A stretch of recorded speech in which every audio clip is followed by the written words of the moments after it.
ஆச்சி கொழுக்கட்டை மாவு வந்தாச்சு. ஆச்சி கொழுக்கட்டை மாவிற்கு கொழுக்கட்டை அச்சை கேட்டு வாங்குங்கள். எங்க தலைவர் கட்சி ஆரம்பிச்சப்ப என்ன கேட்டீங்க? விஜய்க்கெல்லாம் அரசியல் தெரியுமா? அவருக்கு தெரியாதுன்னு சொன்னீங்க. உண்மைதான், உங்க அரசியல் அவருக்கு தெரியாது. ஏன்னா அவருக்கு ஊழல் பண்ண தெரியாது. பொய் வாக்குறுதி கொடுத்து மக்களை நம்ப வச்சு ஏமாத்த தெரியாது. மரியாதைக்குரிய பெரியோர்களே, தாய்மார்களே, தலைமை நிலைய நிர்வாகிகளே, மாநில பொறுப்பாளர்களே, கழக மாவட்ட செயலாளர்களே, சிறப்பு ஒருங்கிணைக்குழு உறுப்பினர்களே, மக்களை பத்திரமாக அழைத்து செல்லும் நகரம், ஒன்றியம், பேரூராட்சி, கிளைக்கழகம், வார்டு, பகுதி பொறுப்பாளர்களே, சகல சார்பு அணிகளின் நிர்வாகிகளே, ஊடகம், காவல், தீயணைப்பு, மருத்துவம் உள்ளிட்ட துறையினரே, தமிழக வெற்றி கழக தலைவர் அவர்களின் பாசத்துக்குரிய அப்பா அவர்களே, அம்மா அவர்களே, தளபதி நெஞ்சில் குடியிருக்கும் தோழர்களே, உங்கள் ஒவ்வொருவரின் உழைப்பிற்கும் தியாகத்திற்கும் நாங்கள் என்னென்றும் கடமைப்பட்டிருக்கிறோம். மேலும் உலக தமிழர்களின் உள்ளங்களிலும் இல்லங்களிலும் அண்ணனாக, தம்பியாக எங்கள் வீட்டு பிள்ளையாக வந்திருக்கும் மாபெரும் அரசியல் ஆளுமை, மக்கள் விரும்பும் முதல்வர் வேட்பாளர், வருங்கால தமிழக முதல்வர், வெற்றி தலைவர் அவர்களே, அனைவருக்கும் என் பணிவான வணக்கம். இந்த மாபெரும் மாநாட்டின் தொடக்க உரையை வழங்குவதில் நான் பெருமை அடைகிறேன். சுமார் ஒரு ஆண்டுக்கு முன்பே விக்கிரவாண்டி வி சாலையில் முதல் மாநாடு நடத்தினோம்.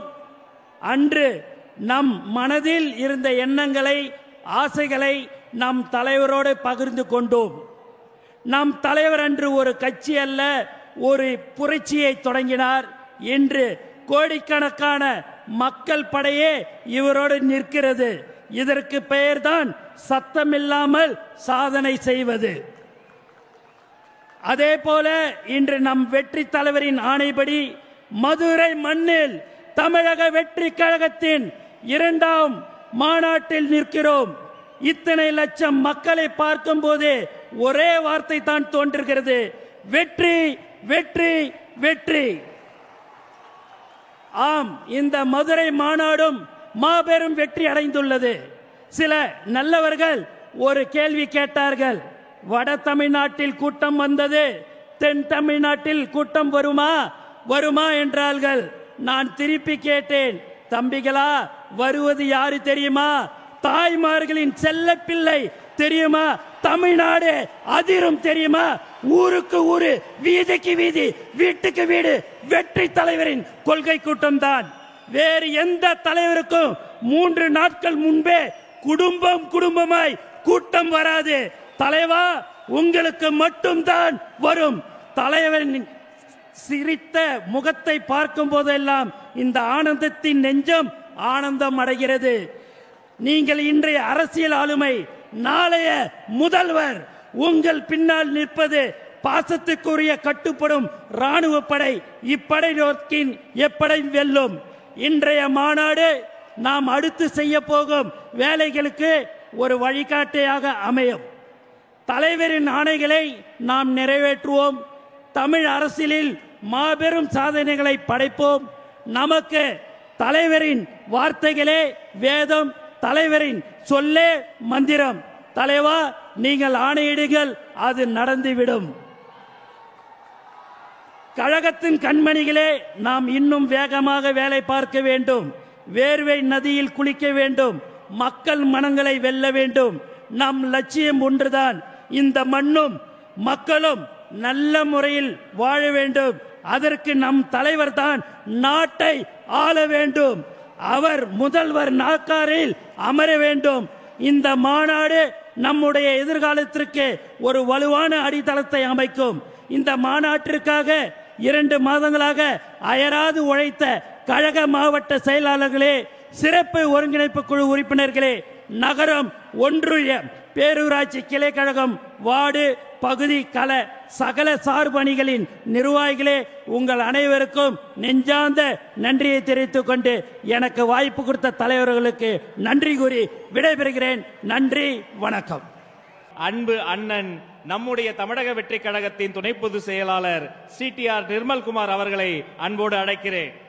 மாபெரும் இந்த மதுரை மாநாட்டை தலைமையேற்று நம்ம எல்லாம் வழிநடத்திக் கொண்டிருக்கும் நம்மளுடைய கழக தலைவர் அண்ணன் விஜய் அவர்களே மற்றும் இங்கே வருகை புரிந்திருக்கும் அனைத்து தொண்டர்கள் அனைவருக்கும் என்னுடைய முதற்கண் வணக்கத்தை தெரிவித்துக் கொள்கிறேன். 4 ஆண்டுகள் காட்டாட்சியை முடித்து விட்டது இந்த திமுக அரசு.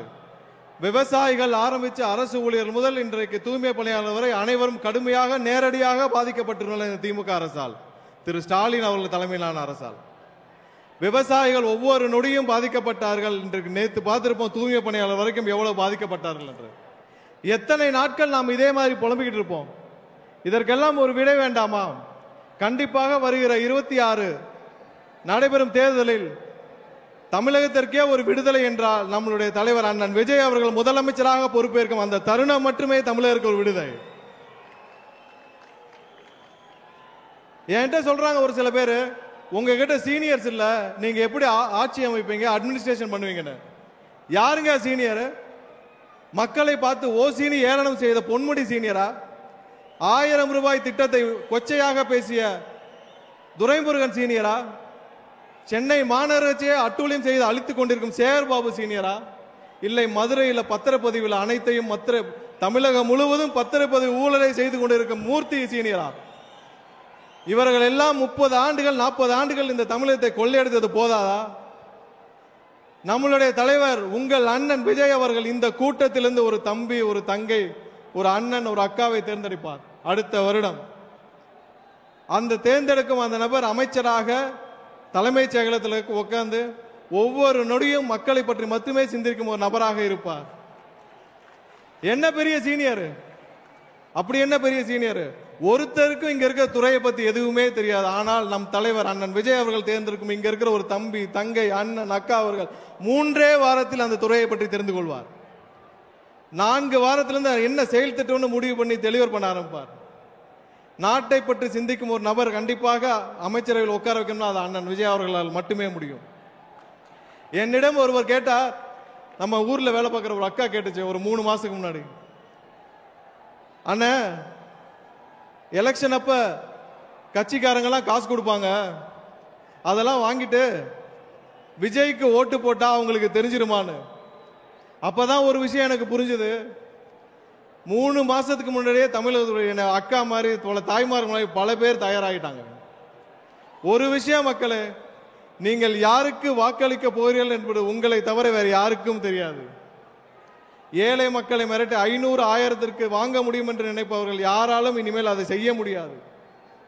தமிழக வெற்றி கழகம் ஒரு கட்சி மட்டுமல்ல, அது ஒரு தலைமுறைக்கான எமோஷன். 40-50 ஆண்டுகளுக்கு அப்புறம் இந்த தலைமுறையே மாற்றி அமைக்க போகும் எமோஷன், அடுத்த தலைமுறையை காப்பாற்ற போகும் ஒரு எமோஷன். இந்த தருணத்தை விட்டால் அதுக்கப்புறம் நம்ம யாராலும் மீண்டும் இந்த தருணத்தை கொண்டு வர முடியாது. கடைசியாக ஒண்ணே, அடுத்த வருடம் தமிழகம் முழுவதும் வெற்றி பேரணியில் திளைக்கும் பொழுது, தமிழகம் முழுவதும் வெற்றியாக அண்ணன் விஜய் அவர்கள் முதலமைச்சராக பொறுப்பேற்ற பிறகு, அதுதான் உண்மையான தமிழக மக்களுடைய வெற்றி பேரணி. அந்த வெற்றி பேரணியை தமிழகம் முழுவதும் திளைக்கும் பொழுது, அந்த வெற்றி மாநாடு இதே மதுரையில் வைக்க வேண்டும் என்று தலைவர் அவர்களிடம் உங்கள் சார்பாக நான் கோரிக்கை வைத்து இந்த வாய்ப்பை வழங்கிய தலைவருக்கும் உங்கள் அண்ணனுக்கும் என்னுடைய நன்றியை தெரிவித்துக் கொண்டு விடைபெறுகிறேன். நன்றி, வணக்கம். எங்கள் கொள்கை பரப்பு பொதுச் செயலாளர், போற்றுதலுக்குரிய கல்வியாளர் டாக்டர் அருண்ராஜ் ஐஆர்எஸ் அவர்களை அன்போடு வருக வருக என வரவேற்கிறேன். அனைவருக்கும் வணக்கம். கள்ளழகர் ஆத்துல இறங்குனா சித்திரை திருவிழா, நம்ம வெற்றி தலைவர் மதுரை மண்ணில் இறங்குனா அது அரசியல் திருவிழா. கூட்டம் கூட்டினவெல்லாம் தலைவனாக முடியாதுன்னு சொல்லுவாங்க. ஆனா இது கூட்டம் இல்ல, இது படை, நம் வெற்றி தலைவரின் போர் படை. இங்க கேட்கிற சத்தம் கூச்சல் இல்ல, இந்த சத்தம் போர் முரசு கொட்டும் சத்தம். கேக்குதா சார்? கேக்குதா? என்னெல்லாம் அவதூறு பேசுறீங்க? எங்க தலைவர் கட்சி ஆரம்பிச்சப்ப என்ன கேட்டீங்க? விஜய்க்கெல்லாம் அரசியல் தெரியுமா? அவருக்கு தெரியாதுன்னு சொன்னீங்க. உண்மைதான், உங்க அரசியல் அவருக்கு தெரியாது. ஏன்னா அவருக்கு ஊழல் பண்ண தெரியாது. பொய் வாக்குறுதி கொடுத்து மக்களை நம்ப வச்சு ஏமாத்த தெரியாது.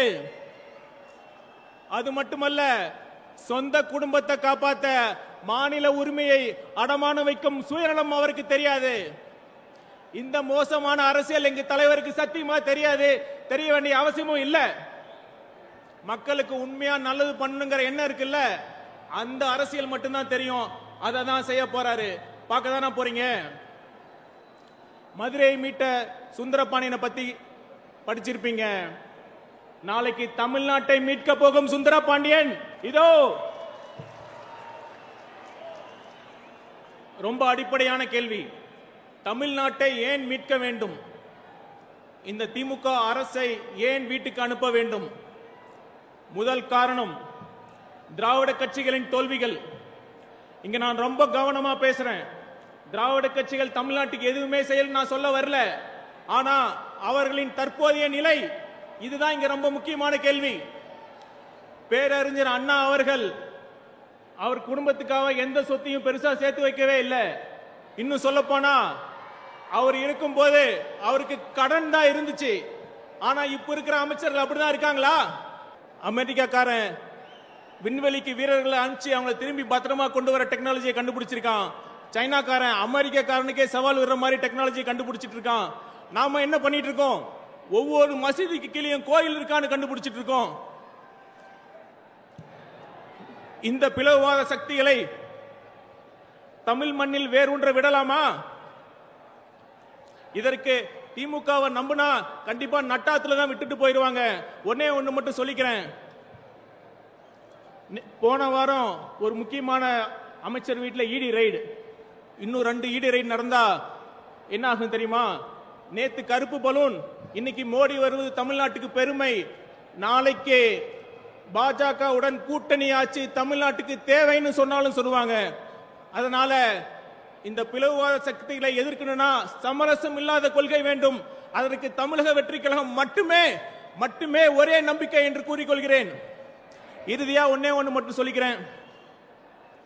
நம்ம தளபதி அவர்கள் பண்ணது மிகப்பெரிய தியாகம். அவர் நினைச்சிருந்தா இன்னும் 15-20 வருஷம் ஈஸியா ரொம்ப படம் நடிச்சுட்டு படம் பண்ணியிருக்கலாம். அதெல்லாம் விட்டுட்டு வராருன்னா ஒரே காரணம் தான், அவருக்கு எல்லாம் கொடுத்த அந்த தமிழ் மக்களுக்கு ஏதாவது செய்யணுங்கிறதுக்காக தான். நாமெல்லாம் அவர் பின்னாடி நிக்க வேண்டாமா? நாமளும் ஒரு தியாகம் பண்ணணும். பெரிய தியாகம் இல்ல, சின்ன தியாகம் தான். நாம பண்ண வேண்டிய தியாகம் 1000 ரூபாய். தேர்தல் சமயத்தில் ஓட்டுக்காக காசு கூட வராங்கல்ல, அந்த 1000 ரூபாய். 5 வருஷம் ஆட்சிக்கு 1000 ரூபாய் நீங்க கணக்கு போட்டு பாருங்க, ஒரு நாளைக்கு 50 பைசா தான் வரும். தயவு செய்து நம் மக்களுக்காக, உங்களுக்காக, உங்க பிள்ளைகளுக்காக, நம் நாட்டின் எதிர்காலத்திற்காக அந்த 50 பைசாவை தியாகம் செய்யுங்கள்.